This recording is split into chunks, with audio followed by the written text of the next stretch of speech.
Assalamualaikum warahmatullahi wabarakatuh. Waalaikumsalam warahmatullahi wabarakatuh. Selamat pagi Bapak Ibu semua. Ya, ini benar kelas C kuliner ya, mata pelatihan terkait dengan pelatihan upper skilling ya. Oke, mudah-mudahan saya tidak masalah masuk kelas nih. Ya, hari ini mata pelatihan kita, ini adalah pertemuan pertama kita ya Bapak Ibu ya. Saya di sini sebagai fasilitator akan menyampaikan materi terkait dengan mata pelatihan menyajikan minuman non-alkohol ya. Mungkin karena ini pertemuan pertama kita, boleh kita awali dulu dengan berdoa ya sebelum kita masuk ke materi. Pada Bapak dan Ibu, sudah ada ketua kelasnya di sini? Belum, Pak. Pak Freddy, oh boleh. Kalau gitu Pak Freddy boleh dipandu untuk berdoa dulu Bapak. Baik, Bapak Ibu, sebelum mulai, sebaiknya kita membaca doa terlebih dahulu. Baca doa dengan keyakinan kita masing-masing dimulai. Selesai. Baik, terima kasih Bapak dan Ibu. Sebelum kita mulai, mungkin baiknya kita, karena ini pertemuan pertama kita ya, boleh saya berkenalan dong dengan Bapak Ibu ya. Oke, nah di depan sini saya sudah siapkan untuk template perkenalan kita melalui Padlet ya. Mungkin sebelum Bapak Ibu mengisi, saya memperkenalkan diri saya terlebih dahulu. Nama saya Modi, nama panjang saya Muhammad Modi Akbar. Saya dari Balai Besar Pengembangan dan Penjaminan Mutu Pendidikan Vokasi Bisnis dan Pariwisata.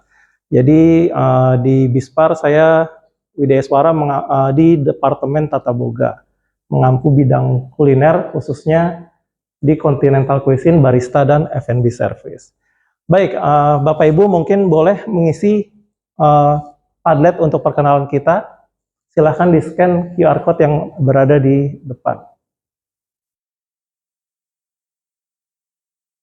Oke, terima kasih Bapak dan Ibu. Di sini ada Bapak Idris, Ibu Rangga, Ibu Diah, Bapak Yuda, Bapak Lukman. Ya. Terima kasih Bapak dan Ibu, salam kenal. Ya, semoga pertemuan kita pada hari ini dapat memberikan makna, gitu ya. Nah, kurang lebihnya tujuan pembelajaran kita pada mata pelatihan menyajikan minuman non-alkohol yaitu hasil belajarnya diharapkan setelah mengikuti pembelajaran mata pelatihan ini, Bapak Ibu mampu membuat dan menyajikan berbagai macam minuman non-alkohol, khususnya kopi dan teh sesuai dengan resep yang digunakan. Indikator hasil belajarnya, Bapak Ibu mengidentifikasi jenis kopi dan teh, penggunaan mesin dan perlengkapan, menyiapkan dan menyajikan minuman. Nah, untuk sesi pertama kita ini, ya kita akan fokus di dalam mengidentifikasi jenis dan karakteristik kopi. Nah ini saya mau mengetes Bapak Ibu dulu nih pagi-pagi ya. Apakah sudah fokus, sudah ngopi belum pagi ini? Belum, Pak. Belum, oke.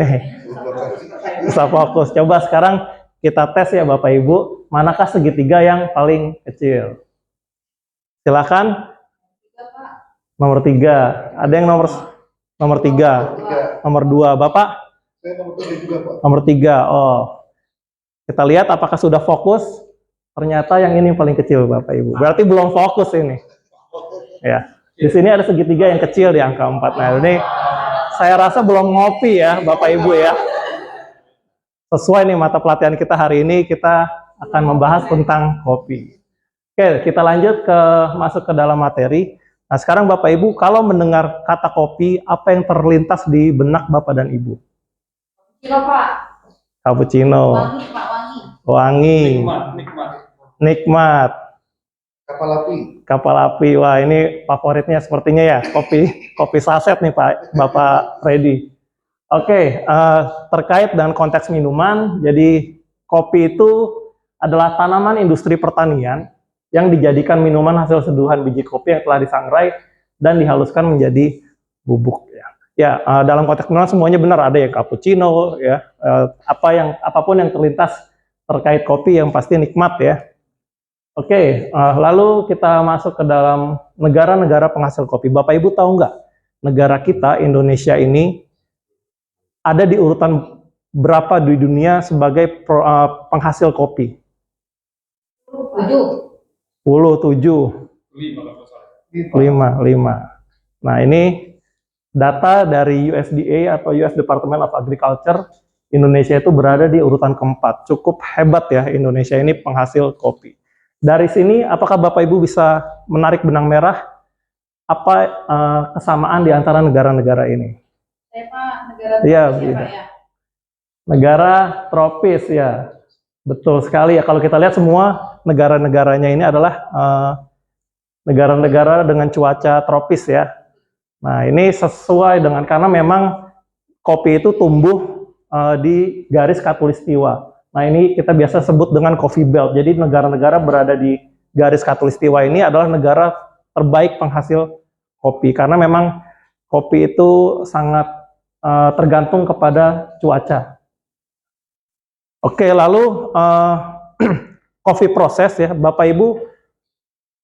Untuk menghasilkan kopi yang Bapak Ibu minum tadi, Ibu Diah ya, cappuccino, kalau dengar kopi cappuccino, ternyata prosesnya itu tidak sesimpel itu ya. Ada banyak sekali mulai dari prosesnya ya, ada banyak orang yang terlibat di sana. Jadi industri kopi ini adalah industri yang sebenarnya sangat baik membantu perekonomian karena dia chain-nya banyak sekali yang terlibat di dalamnya hingga Bapak Ibu bisa menikmati cangkir kopi. Nah, di sini kita akan melihat ya bagaimana proses kopi yang Bapak Ibu minum setiap hari di rumah dari awalnya itu seperti apa.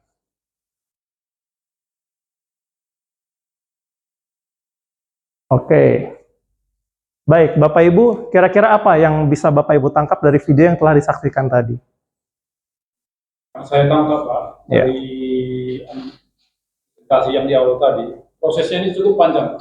Cukup panjang, betul ya.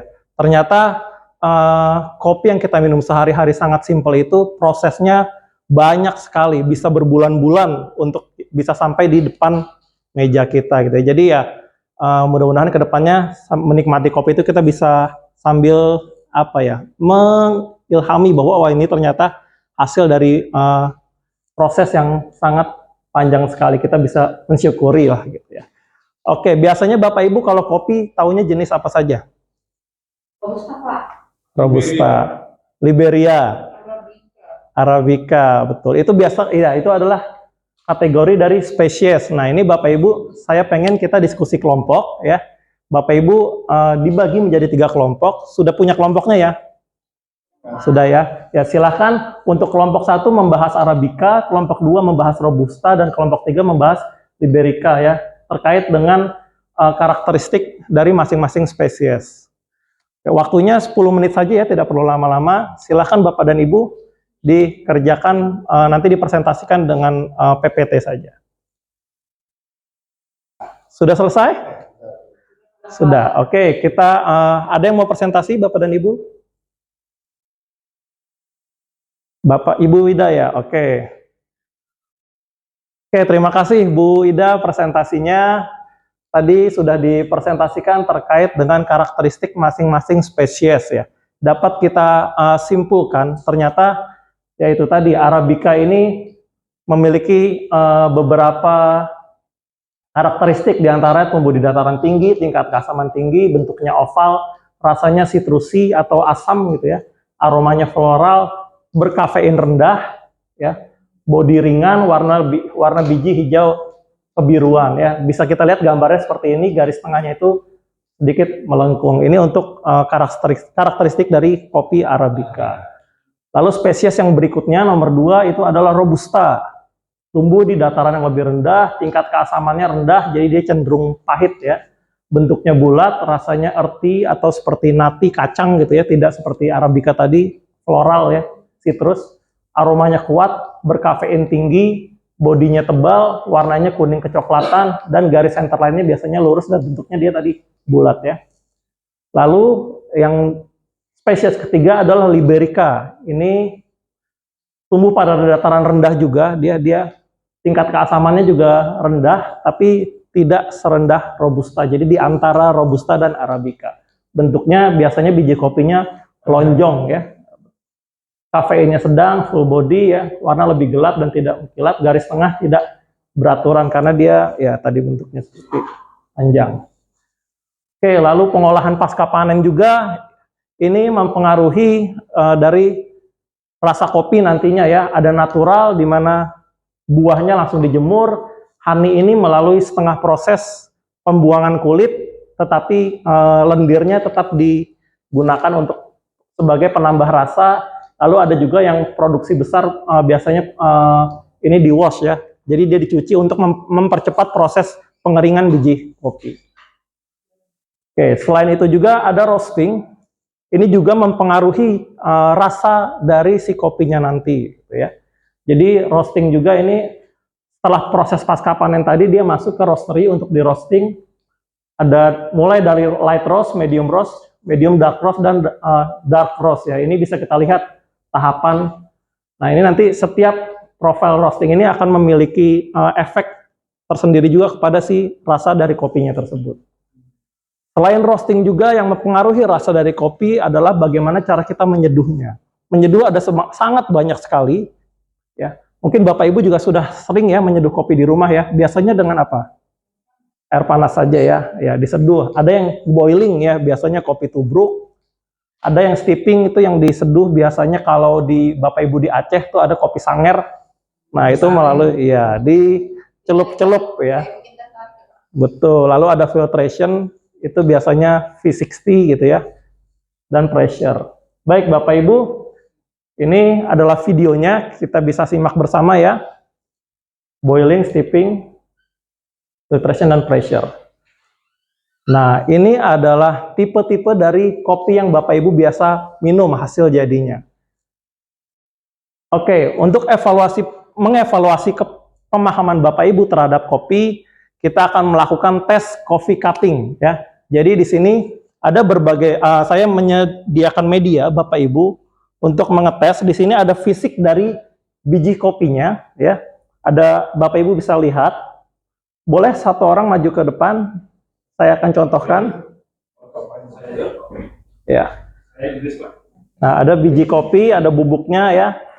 Dan di sini ada kopinya. Jadi saya akan memberikan format ini kepada Bapak dan Ibu ya untuk dicoba.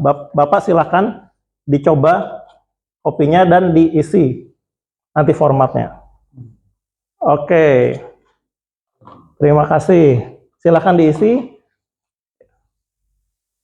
Apakah pemahaman Bapak dan Ibu sudah sesuai ya tadi dengan materi yang kita pelajari? Sudah, Pak? Oke, boleh kita kumpulkan ya. Oke, menurut Pak Freddy, yang A ini adalah kopi Arabica. Yang B adalah kopi Robusta dan yang C adalah kopi Liberica. Luar biasa, jawabannya benar semua. Terima kasih. Oke, Bapak Ibu, berarti tujuan pembelajaran kita bisa tercapai. Bapak Ibu mampu menganalisis dan mengidentifikasi karakteristik jenis-jenis kopi ya, berdasarkan spesiesnya. Baik, apa kesimpulan pada pembelajaran kita hari ini yang Bapak Ibu bisa tarik? Pak, ada 3 jenis spesies. Iya, Bu Dia. Tanaman kopi ada Arabica, Robusta, dan Liberica. Oke, luar biasa. Ada lagi? Iya, Ibu Ida. Oke, luar biasa. Kita berikan aplaus untuk Bapak dan Ibu. Oke, untuk evaluasi akhir, Bapak Ibu, silakan dapat di scan QR code di depan, ya. Bisa? Oke, baik. Kita lihat hasil refleksi Bapak dan Ibu. Dapatkah Bapak dan Ibu sekarang merekomendasikan jenis kopi untuk pelanggan berdasarkan preferensi selera mereka? Wah, ini sudah yakin bisa semua sekarang ya untuk merekomendasikan ke pelanggan apa yang disajikan. Selanjutnya, wah ternyata Bapak Ibu sukanya Robusta ya, yang pahit kopinya. Oke, terima kasih Bapak dan Ibu untuk pembelajaran hari ini. Ini saya quote dari saya sendiri, penjual kopi. Good idea start with brainstorming, great idea start with coffee. Oke. Terima kasih Bapak dan Ibu atas perhatiannya. Wassalamualaikum warahmatullahi wabarakatuh. Waalaikumsalam.